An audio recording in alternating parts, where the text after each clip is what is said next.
Hi, everyone, and welcome to Equity Center Design Thinking for the New Zealand TENZ Conference. This is part 2. My name is Victoria James. My email is listed here. I'm the Director of Professional Learning at Mindspark. This course was also developed in partnership with Sarah Washbrook with the TENZ Council Resource and Professional Learning. Her email is listed here as well. Please don't hesitate to reach out if you have any questions.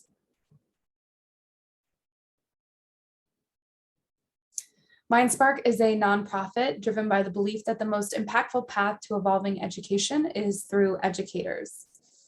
Our outcomes for part 2 are to identify the importance and components and phases of equity-centered design thinking, or ECDT, to differentiate between ECDT and design thinking, or DT, embrace the power of designing for extremes, and engage in student and staff-facing ECDT challenges and sprints.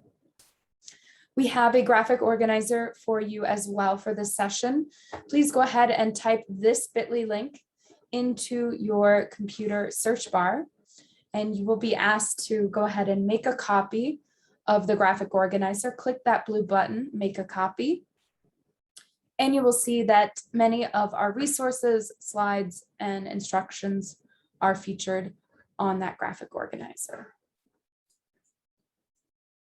So systems are only as inclusive as their creators make them. Equitable design requires us to design for and with our extremes. So we're going to go over a couple examples of designing for extremes or designing with the extremes in mind. First, we have curb cuts, which are typically in the sidewalk at a corner, and the curb dips along the crosswalk where anybody who is traveling on the sidewalk and transitioning to cross the street does not have to step off the curb. It just naturally flows down to be level. Ultimately, curb cuts allow for a variety of people who are traveling throughout a city or on the sidewalk to not have to step off the curb. So anybody who perhaps is traveling in a wheelchair or on crutches, perhaps a parent pushing a baby stroller, what have you, maybe someone riding on a bike or a scooter. These are benefits that many people enjoy, even those who do not travel in different forms of transportation, be it in a wheelchair or on crutches. The image on the right we have is also an example of a lookout that is in Naples, Italy, that the railing of the lookout at Naples Castle has Braille, which allows somebody who maybe is vision impaired to read the description of the view that they are looking at, which is incredible because this is quite a view. So next, we have a third example that is tasked with us considering, can you make it till the end? So we are just going to watch this video clip, which is a visit to a shopping mall through the eyes of an autistic child.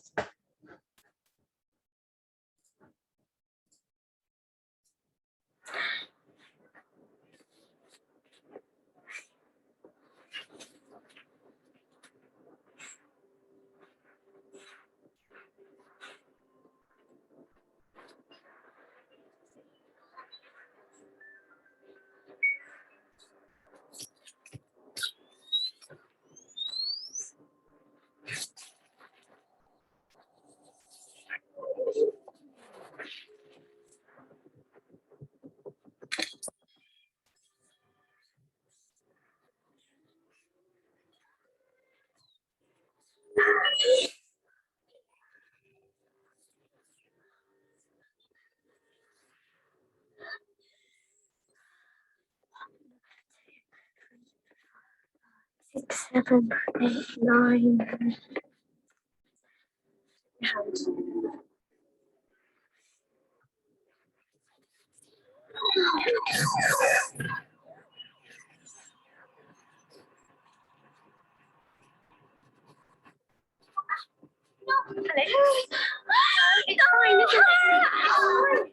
I'm not naughty. I'm autistic, and I just get too much information.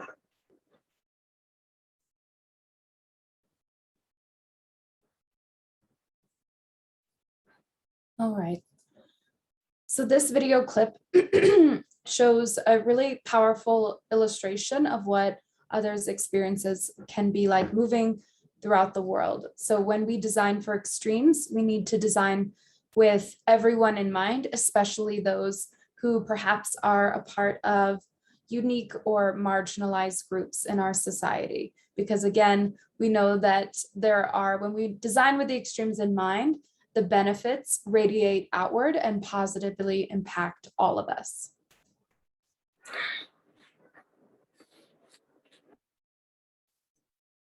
So moving forward, we want to preface this with the idea that education systems are only as inclusive as their educators make them.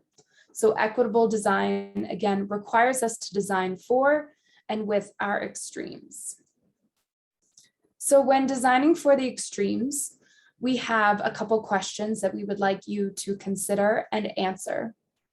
This is linked in our graphic organizer, and we ask you to answer them on our Jamboard. So our questions are, what would it look like if we designed our classrooms and instruction with our opportunity youth most in need of support in mind? What if we prioritized greater accessibility for all students, especially those from marginalized groups? What changes could we see in our school communities as a result? Go ahead and record your responses to these questions on our Jamboard, which is linked in your graphic organizer. All right. The way that you add to our Jamboard is go ahead and navigate your cursor to the far left-hand side of the screen, click the sticky note, type your response, hit save. And if you would like to edit your response, you can drag and move it all around. If you'd like to edit it, go ahead and double click it and you can edit it. If you want to erase it, just select it and hit delete. All right. Take a few moments, go ahead and record your answers to these questions on our Jamboard.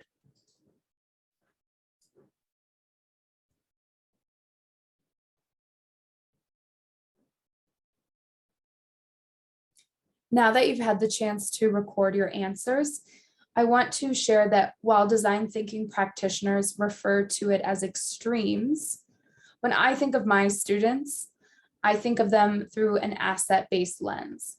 So as extremely talented, extremely brilliant, extremely resilient, extremely creative and courageous. We know some of our students really go through a lot of difficulties. Sometimes it's so tough for them just to get to school, get through the door on time in their uniform and with their homework complete. So we really want to preface this concept of designing for extremes through an asset-based lens and not a deficit-based lens. So moving forward, we want to highlight the difference between quality versus equity. And just take a moment to study the image here on the screen. You'll see that equality is providing everyone with the exact same thing. At the top, you see that our first user can't utilize the bicycle at all. The second user, the bicycle, it is looking a bit small for them. The third user, it fits them quite well. Our fourth user, the bicycle is too big. Whereas equity is providing each person with exactly what they need.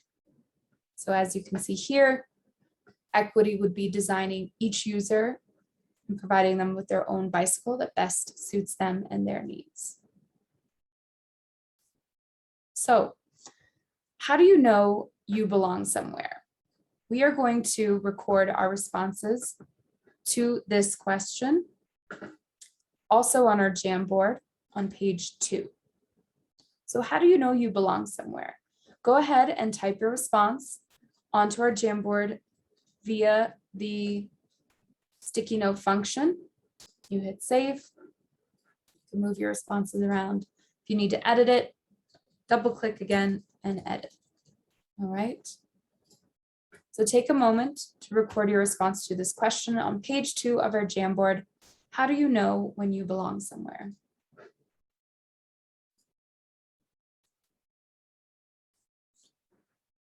Again, our Jamboard is also linked in our graphic organizer. If you need to reference that link again, it is there. So we want to highlight this concept of belonging with equity-centered design thinking.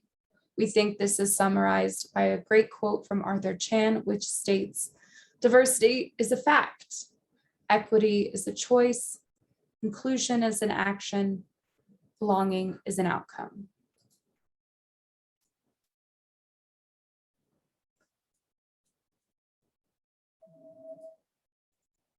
So what is belonging? Belonging is feeling and being treated as though one's identities are authentically seen, heard, and valued in a space. You can remember these by the 4 H's of belonging-centered instruction. So that includes home, hobbies, hopes, and heritage. Ultimately, there's been great research from the University of California, Berkeley's Center for Othering and Belonging. Their website is linked in your graphic organizer.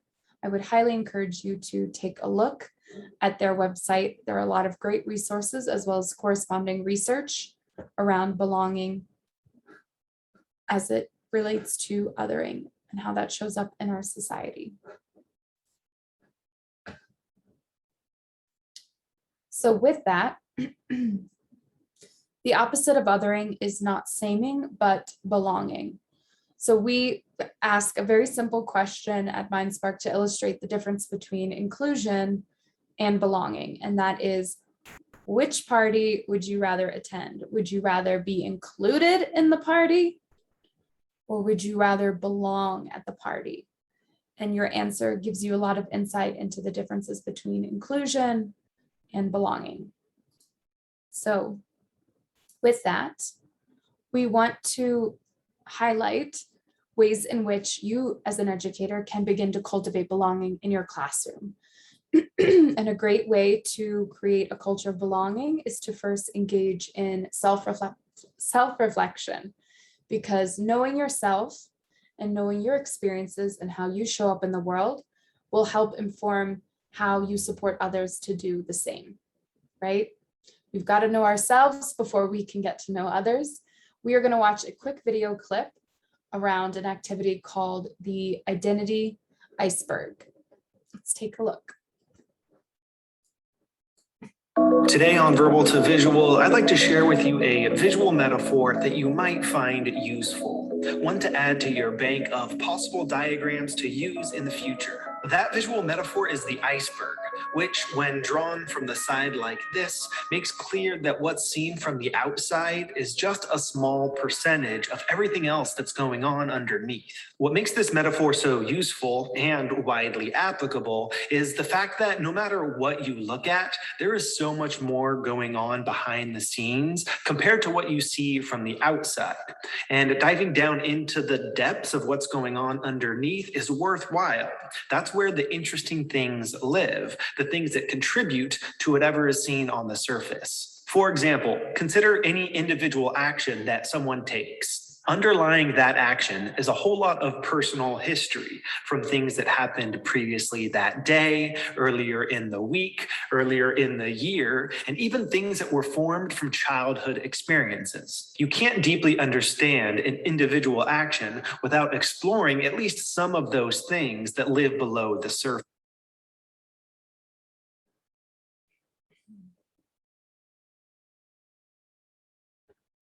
All right. So now that we have a better understanding of the iceberg identity model, we are going to go ahead and take the next 2 minutes to create our own iceberg identities. So again, I will drop into my search bar the link for our iceberg identity activity. It is also in your graphic organizers right here.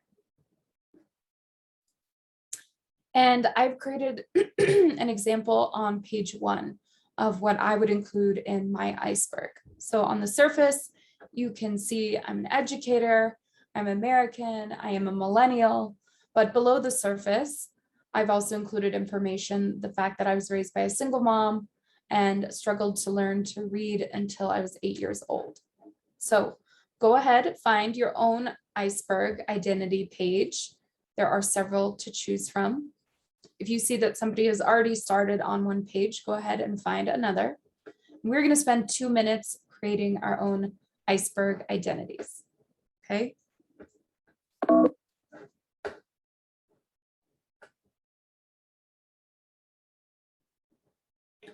So 2 minutes. And as you're writing and as you're thinking, begin to consider. Today on Verbal to Visual. Sorry about that. Today. Begin to consider how you would adapt this activity for your own students. All right. So moving forward, we would invite you to consider vulnerability. How do you share your Iceberg identities with your students? Again, it is a two-way street with students, and they want to know you, obviously, as a human being. They want to know more about your life, obviously, than just maybe the content that you deliver in their class. Also, consider that through opportunity. How do you create the space for your students to share their identities? All right. So this is really important because we know that there are so many different identities that students bring to our classrooms, some of which that are visible and some are not. So understanding what's going on below the surface level can give you meaning to what is happening in front of you, right, on the surface level. All right, we have an extension activity for you all that is completely optional. We want to share that most people do not listen with the intent to understand, they listen with the intent to reply. We have as our optional extension activity, empathic listening circles. So the rules of engagement are to find a partner. You can do this offline and decide who will be the first speaker. So the speaker has 2 minutes to answer the question of their choosing from the question list in your graphic organizer. No interruptions. And I will show you at the graphic organizer at the very bottom, you'll see optional extension activity. Here are the questions. All right. So after sharing for 2 minutes, each listener either A, asks the speaker a follow-up question, or B, shares a resonance from what the speaker shared. Then you switch roles until each person has shared and approximately do about 4 minutes per round. All right.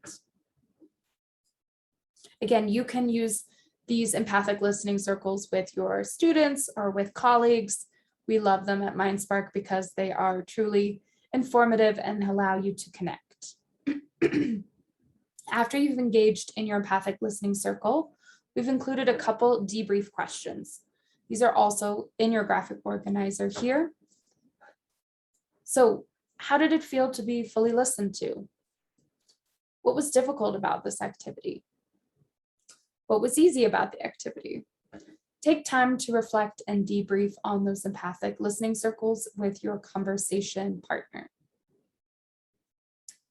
Next up, we are going to invite you as a part of this extension activity to design a toy for empathy. So now that you've had an empathic conversation, we encourage you to continue to empathize. We are just going to watch a quick video that recaps the instructions of the activity to create a toy for empathy.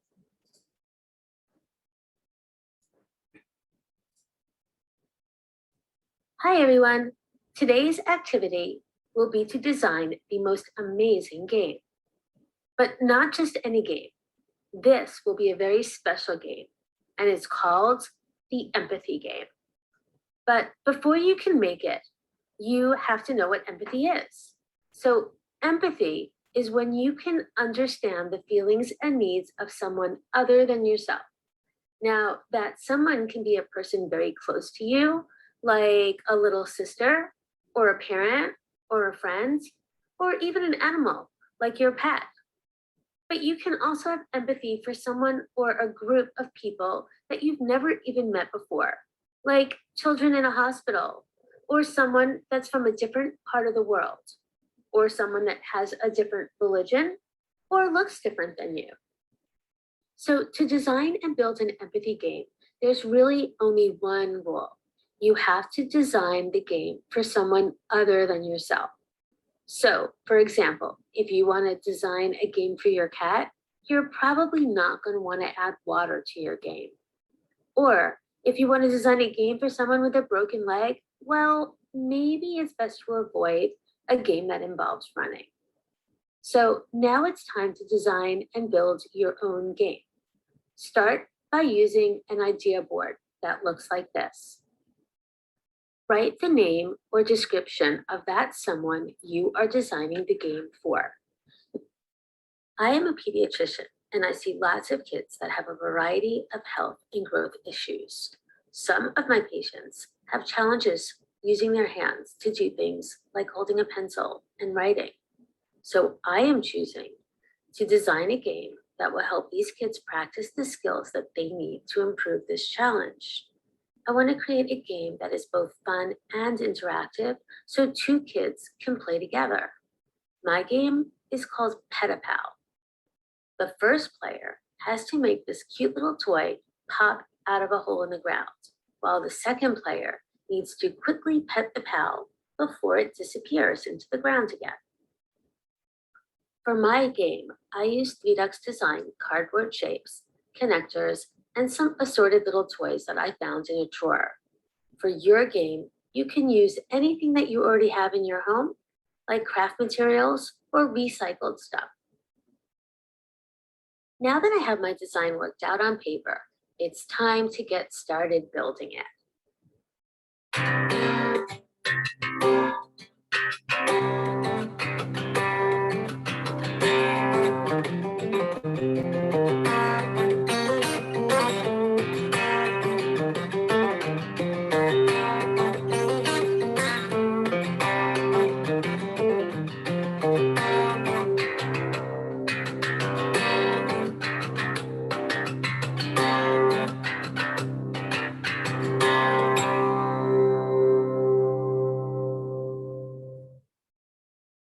Now, sometimes when you build and test something that you designed on paper, you realize things that you didn't think of originally. In this case, it's hard to tell when player 2 actually pets the pal, and that can lead to some disputes. So I decided to rig it up with an LED light, and voila, problem solved. Now it's your turn to design and build your own empathy game. And once you're done, be sure to share it with us for a chance to win prizes. For more hands-on activities and to get 3Ducks materials to play with, don't forget to visit us at www.3ducksdesign.com.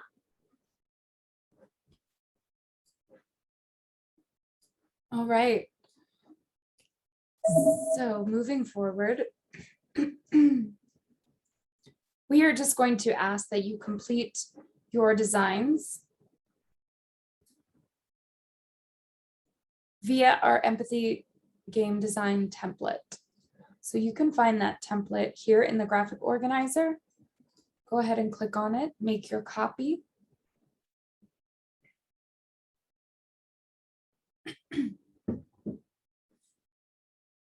And you can see and type in the user that you're designing for, their needs and goals and different ideas. Below, we also have a space for the prototype. So again, determine your user, be sure to use descriptive language, be as specific as possible, identify their needs or goals that this game will address, ideate at least 3 ideas, and develop a prototype using drawing. Be ready to share out with a friend if you are completing this part 2 conference session with a colleague.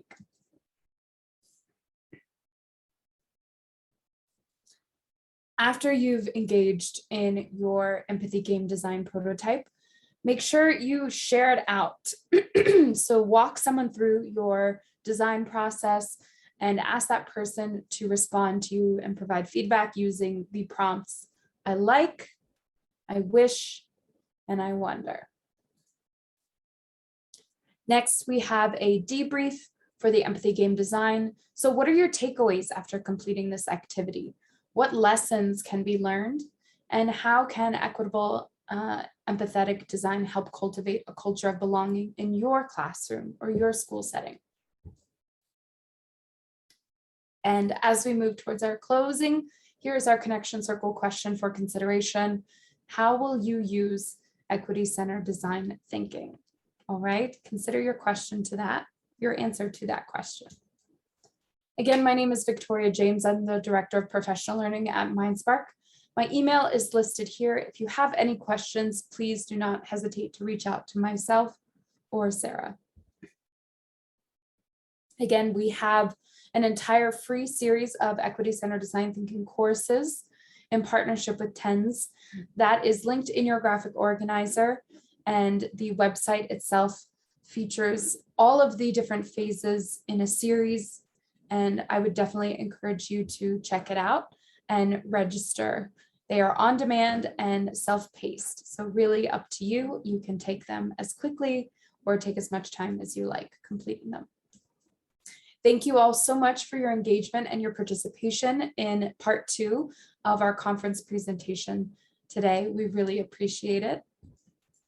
And we would just ask for you to take a moment to go ahead and provide us some advice and some feedback via our evaluation. So this is linked in your graphic organizer. Once you click on that link, you will go ahead and select myself as your facilitator, answer a few quick questions about your experience. I'm just going to write test. Once you've completed the evaluation, go ahead and hit submit. And your evaluation feedback is anonymous, but we do want you to get credit for your participation in the session today. So once you've submitted your evaluation, you will see this blue hyperlink, which takes you to our attendance. So go ahead and type in TENZ Conference, October Conference, Part 2. All right. Thank you all so much again for your participation this evening. We so appreciate it, and we hope to hear from you soon. Take care.